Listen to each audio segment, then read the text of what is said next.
Olá, seja bem-vindo a mais um vídeo aqui do canal Próxima Geração. Meu nome é Felipe Zaleski, sou advogado. Se você é novo aqui no canal, seja muito bem-vindo. Nós falamos aqui sobre herança, testamento, planejamento patrimonial sucessório, enfim, tudo que você precisa saber sobre a preparação da transmissão do patrimônio da sua família para a geração seguinte. E o tema do vídeo de hoje é a análise de uma decisão do TRT que decidiu desconsiderar o regime de bens escolhido pelo casal, que no caso era a separação total de bens, e acabou acatando o pedido de redirecionamento da execução para o patrimônio do cônjuge do devedor. Então é uma decisão que preocupa, né, por conta aí da insegurança jurídica que ela traz nas relações familiares, né, nos mecanismos inerentes à proteção do patrimônio da família. Então, por isso, nós resolvemos analisá-la mais profundamente, até para entender os fundamentos que foram utilizados e de que forma, eventualmente, poderíamos rebatê-los ao nos depararmos com um caso semelhante. Então, indo direto ao ponto, vamos analisar aqui a ementa, né, dessa decisão. Execução, polo passivo, inclusão do cônjuge devedor, possibilidade. Aqui já começa o primeiro ponto interessante, né? Eles entenderam que presume-se que as dívidas feitas por um dos cônjuges são contraídas em benefício da família.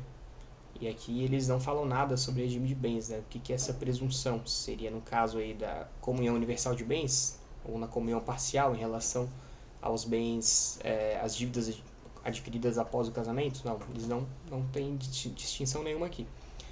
Por outro lado, ambos consortes são obrigados a contribuir para as despesas do casal na proporção de seus rendimentos.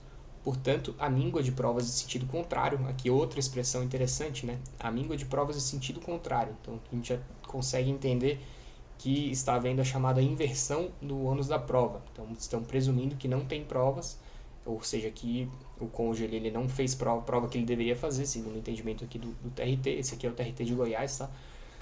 É viável a inclusão de cônjuge do devedor no polo passivo da execução, quando não encontrados outros meios de satisfazer o crédito. Então, aqui eu suprimi os nomes, né, pra gente, enfim, as decisões são públicas, mas não vejo necessidade de expor aqui os envolvidos nesse processo. Então, já vamos analisar o voto aqui, né. Inicialmente, vamos ver a decisão do juiz de primeira instância que tinha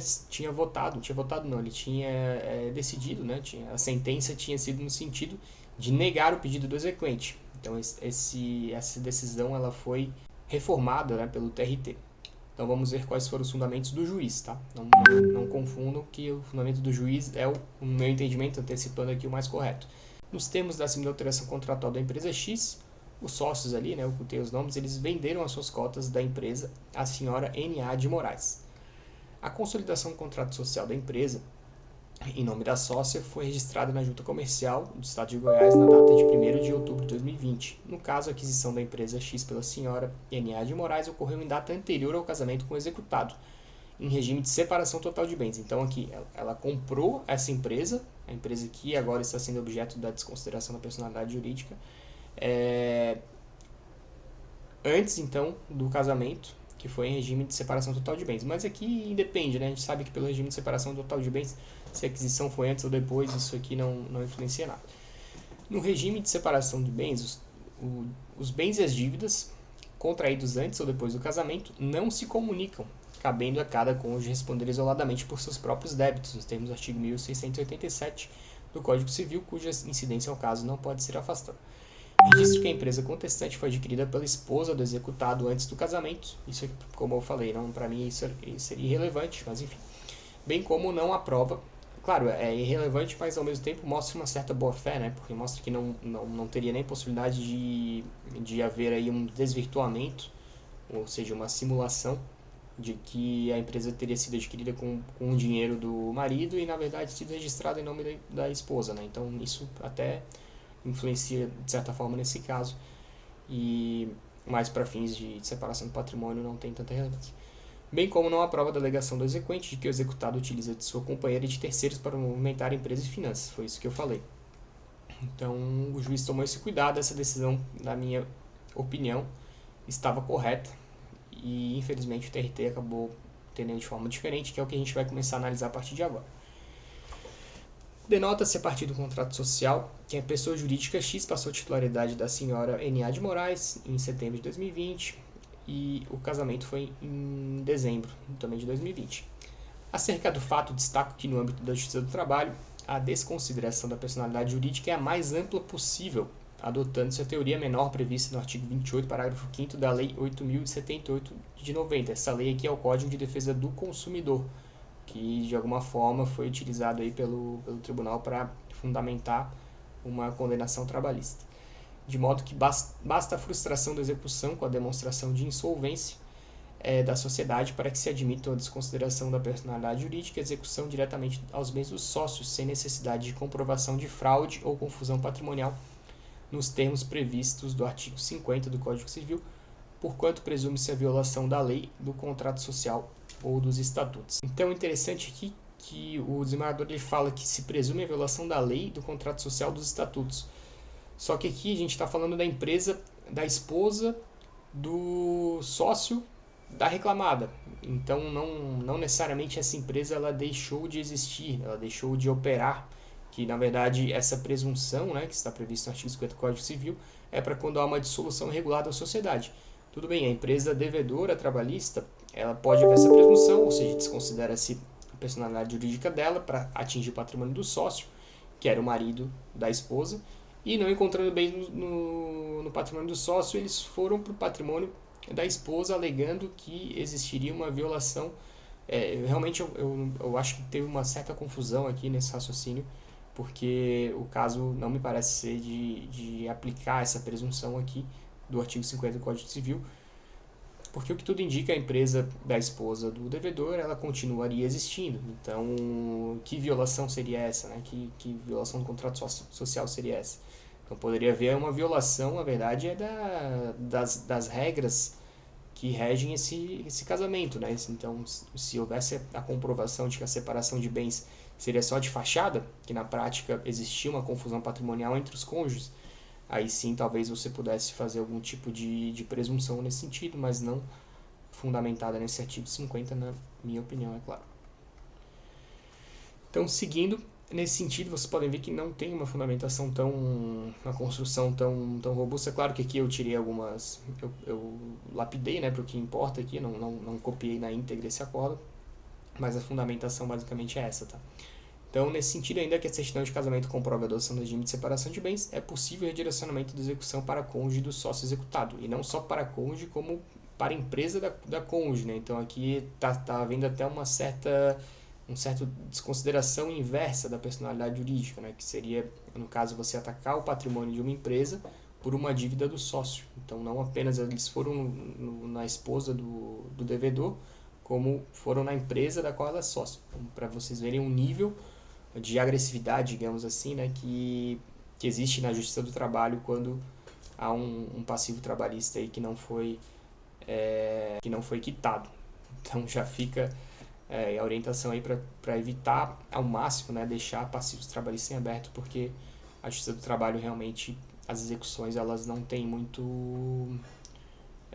muita burocracia, né, para se atingir, para se desconsiderar a personalidade jurídica da empresa, para se atingir o patrimônio do sócio. Eu já falei isso em outros vídeos, né? Então tem que sempre tomar bastante cuidado. E nesse caso aqui, até era uma dívida relativamente baixa, né? Se não me engano eram R$3.000, foi feito um acordo e, enfim, o reclamado que não pagou e acaba virando uma bola de neve, né? Porque aí passa a incidir os juros, tudo mais, e a coisa pode tomar uma proporção realmente bem maior. Voltando aqui à decisão. Maximize-se o fato de que, assim como a executada principal, a agravada X tem atividade econômica relacionada à comercialização de produtos alimentícios. Para mim isso aqui é totalmente irrelevante, é só uma coincidência que tanto a esposa quanto o marido, eles tinham cada um sua empresa no mesmo segmento, mas não havia provas, né, de que funcionava no mesmo lugar, que havia uma confusão entre um e outro e tal. Sendo que, conforme a Constituição PJ, aquelas suas atividades em agosto de 2020, poucas semanas antes da aquisição da outra empresa pela senhora N.A. de Moraes. Então, estão dizendo que terminou uma empresa sem suas atividades e outra surgiu com o mesmo ramo e era da esposa. Enfim, são todas presunções aqui que não há nenhum tipo de comprovação nesse processo, pelo que eu analisei, né, e se houvesse, teria citado aqui na decisão, de que havia de fato alguma simulação, algum tipo de confusão entre essas duas empresas. e há apenas alguns meses de seu casamento com o executado, fato que reforça a presunção de que as dívidas contraídas pelo outro cônjuge foram em benefício do casal. Então essa é a decisão que acabou ignorando o regime da separação de bens, entendendo que pelo simples fato de eles serem casados, se presume que o esforço de um aproveita o outro, então a dívida de um também deve aproveitar a outra. Ou seja, não serve para nada o regime de bens, né? Se a gente se na prática basta ser casado para haver essa presunção toda. Claro, no caso aqui tem alguns outros indícios, mas o fundamento que eles utilizaram foi o mais amplo possível, né? Eles mesmos falam ali, né? O próprio voto fala que a desconsideração da personalidade jurídica na Justiça do Trabalho é a mais ampla possível. Então, assim, é uma decisão realmente bem preocupante, mas, pensando pelo lado positivo, essa não é uma posição pacífica, né? Eu trouxe aqui outros precedentes, uma decisão bem recente agora do mês passado, né? Faz exatamente praticamente um mês aí, do TRT de Santa Catarina, que fala desconsideração da personalidade jurídica, inclusão de cônjuge do sócio executado no polo passivo e impossibilidade. Ainda que tenha sido inicialmente acolhido o pedido de desconsideração da personalidade jurídica, não se mostra razoável concluir pela possibilidade de inclusão de cônjuge de sócio executado no polo passivo quando o exequente deixa de provar que as obrigações trabalhistas descumpridas reverteram em benefício desse cônjuge ou do casal. Então notem essa diferença, né? Em um caso, quem tem que provar, segundo o TRT de Goiás, é a empresa, né, que se está pretendendo a desconsideração da personalidade jurídica, ou é o cônjuge. E aqui não. Aqui quem tem que o entendimento do TRT de Santa Catarina, com o qual eu concordo, então inverte, né? Diz que na verdade seria o normal, né? O ônus de provar é de quem está alegando, de quem está pretendendo alcançar aí o patrimônio do cônjuge e não o contrário. TRT de São Paulo segue na mesma linha, né? Seguindo direto ali para o ponto. O raciocínio jurídico, então, o raciocínio para a responsabilização da pessoa física que figura como sócio da pessoa jurídica executada não pode ser utilizado para a responsabilização da pessoa física que compartilha a sociedade conjugal com o sócio executado. Por falta de fundamento legal, se não demonstrada robustamente situação de ocultação patrimonial, não há que se responsabilizar cônjuge de eventual sócio atingido pela desconsideração da personalidade jurídica. Então, outra decisão aí que respeita os limites aí da separação de bens. Então, outros raciocínios, outros argumentos que a gente pode utilizar, tá, para sustentar que realmente essa decisão do TRT de Goiás ela deve ser olhada com uma certa ressalva, porque parece realmente não respeitar de forma geral, né, com todo respeito, a legislação aqui do Brasil. O artigo 513 do Código de Processo Civil fala que o cumprimento de sentença será feito segundo as regras desse título. Lembrando que o Código de Processo Civil ele é aplicado de forma subsidiária, né, ao processo trabalhista. Então, se não havendo uma previsão específica na CLT, a CLT é a lei que traz as regras inerentes ao processo de trabalho, mas quando não há uma previsão específica lá, utiliza-se o Código de Processo Civil. E fala então o parágrafo 5º que o cumprimento da sentença não poderá ser promovido em face do fiador, do coobrigado ou do corresponsável que não tiver participado da fase de conhecimento. Então, só para quem não está tão acostumado com as questões jurídicas, né? A fase de conhecimento do processo é a fase inicial, a fase onde as partes elas produzem prova, onde até vai ser publicada a sentença e tudo mais, e depois você parte para a parte de execução. Então, na parte de execução é onde entra justamente essa questão da desconsideração da personalidade jurídica, quando você quer tentar atingir o patrimônio do sócio. Então, é bem importante aqui. No caso da decisão do TRT, me parece que esse poderia ter sido um argumento utilizado pela esposa do sócio, né, que acabou sendo responsabilizado, porque ela não participava da fase de conhecimento. E a gente tem um precedente, inclusive, bem recente, do TST, que na verdade é do TST, mas foi forçado, né? O TST foi forçado a alterar o entendimento nesse caso por conta de uma decisão do ministro Gilmar Mendes do STF, que entendeu que deveria ser aplicado justamente o artigo 513, parágrafo 5º, no caso aí que envolvia grupo econômico. Então, claro que não é uma decisão específica envolvendo cônjuge, envolvendo pessoa física, mas o fundamento me parece ser plenamente aplicável. Então, no meu entendimento, né, a gente poderia usar esse precedente para justificar que o cônjuge ele não poderia ser alvo de execução se ele não participou da fase de conhecimento. Então vamos dar uma lida aqui. Então aqui foi processo em fase de execução de sentença, responsabilização de empresa que não integrou o processo na fase de conhecimento. Então substitui a empresa por cônjuge, né? Poderia ser no caso aqui que a gente está fazendo esse exercício teórico.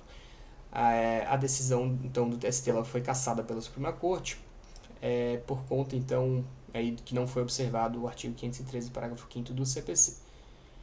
Então basicamente é isso, né? O grupo econômico existia um grupo econômico entre as partes reclamadas, né? Ou seja, uma empresa controlava outra, ou havia a identidade de sócios entre uma e outra, e a recorrente então aqui foi condenada a pagar de forma solidária as parcelas trabalhistas deferidas no processo então do trabalho. Mas por conta então, indo para o inciso terceiro ali, a recorrente não integrou o processo de fase de conhecimento, então a condenação solidária violaria aí inclusive o artigo 5º, porque na verdade o fundamento do STF, né, foi a violação ao artigo 5º, inciso 54 e 55, que tratam justamente aí dos princípios do contraditório e da ampla defesa, que faz todo sentido, né, porque se a pessoa ela não participou do processo de conhecimento, ela não pôde se defender. Então, se ela não pôde se defender, houve a violação da Constituição Federal. É claro que, uma vez instaurado aí o procedimento de desconsideração da personalidade jurídica, poderia haver entendimento de que nesse procedimento, né, que a parte pode se defender. Pensando também nisso, eu trouxe aqui algumas reflexões para compartilhar com vocês quais são as lições que a gente aprende em função de tudo isso.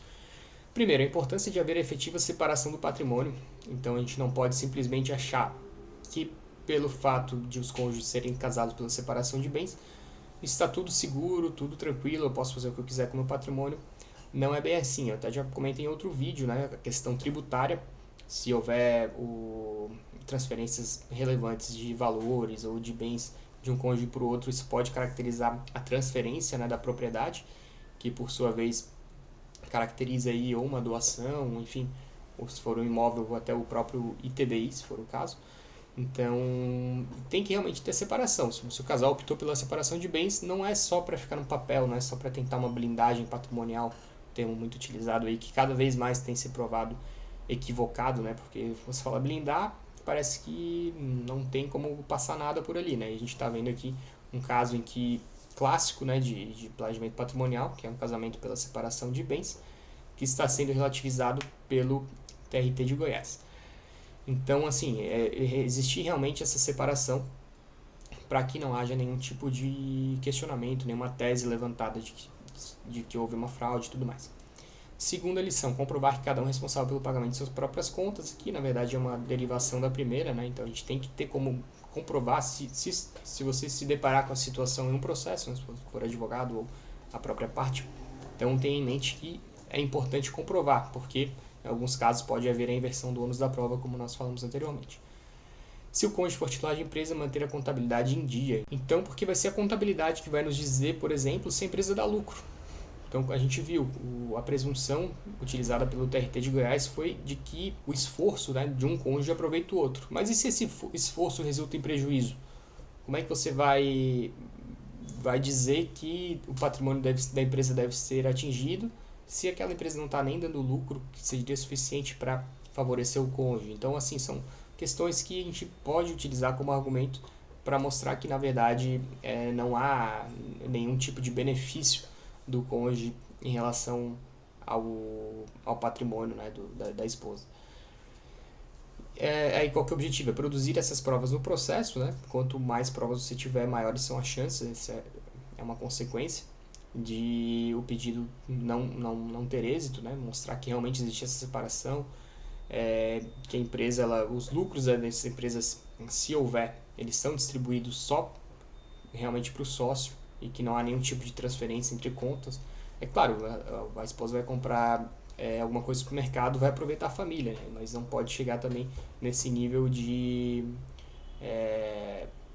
de exigência, né? de que isso por si só seria suficiente para redirecionar uma execução trabalhista. Seria demais na minha visão. Outro fundamento, alegar que o ônus da prova não pode ser invertido, porque a presunção de que o regime de bens representa o que ocorre no dia a dia, né? Então, na verdade, justamente, né, as possibilidades dos regimes de bens, que são comunhão universal, comunhão parcial, separação de bens. Basicamente nessas três, né, tem a participação final nos aquestos, que é uma mistura aí dos dois, da parcial com a separação total. É justamente essa presunção. Então, se você quebra essa regra, daqui a pouco a gente, para fins trabalhistas, torna-se irrelevante falar em regime de bens, né? O que seria um total retrocesso aí no nosso mundo que já é fragilizado aí do planejamento patrimonial sucessório no Brasil por falta aí de uma lei específica que trate sobre isso. E, em último caso aqui, usar o precedente da STF, que foi esse que eu trouxe aqui em cima. Como eu falei, ele não é específico para a questão do cônjuge, mas pode ser sim utilizado porque os fundamentos dele, na minha visão, são plenamente aplicáveis à questão aí da responsabilidade do cônjuge. Então, deixe aqui seu comentário se você concorda com essa decisão do TRT. Na minha visão, ela acaba mais atrapalhando do que ajudando, porque pode até resolver o caso ali, aquela situação específica em que o empregado ele não estava conseguindo cobrar o seu débito, mas ou melhor, o seu crédito, mas se a gente for pensar em uma forma estrutural, isso acaba trazendo uma fragilidade aí para as relações conjugais e pode inclusive acabar desincentivando o empreendedorismo e que consequentemente acaba reduzindo aí ou deixando de abrir novas vagas de emprego. Então, eu entendo que, claro, se realmente houver a comprovação de um abuso, de uma simulação, se nesse caso aqui específico do TRT de Goiás, o exequente ele tivesse comprovado de alguma forma que realmente, enfim, existia uma confusão ali nessa questão da aquisição de uma empresa que atua no mesmo ramo e que, na verdade, eles fizeram isso só com uma forma de planejamento abusivo, né, para evitar o pagamento aí de credores, mas essa inversão geral, essa desconsideração mais ampla possível, a inversão geral do ônus da prova, me parece ser algo problemático. Mas eu quero ouvir a opinião de vocês, deixe aqui seu comentário, o que vocês acharam, e se conseguem pensar em alguma outra alternativa aí para ajudar aí os empreendedores que são casados pelo regime de separação de bens a evitarem que isso possa acontecer com eles também. Deixe seu comentário. Nos vemos no próximo vídeo. E se você ainda não é inscrito no canal, se inscreva, ative as notificações para não perder os próximos vídeos. E até mais. Um abraço.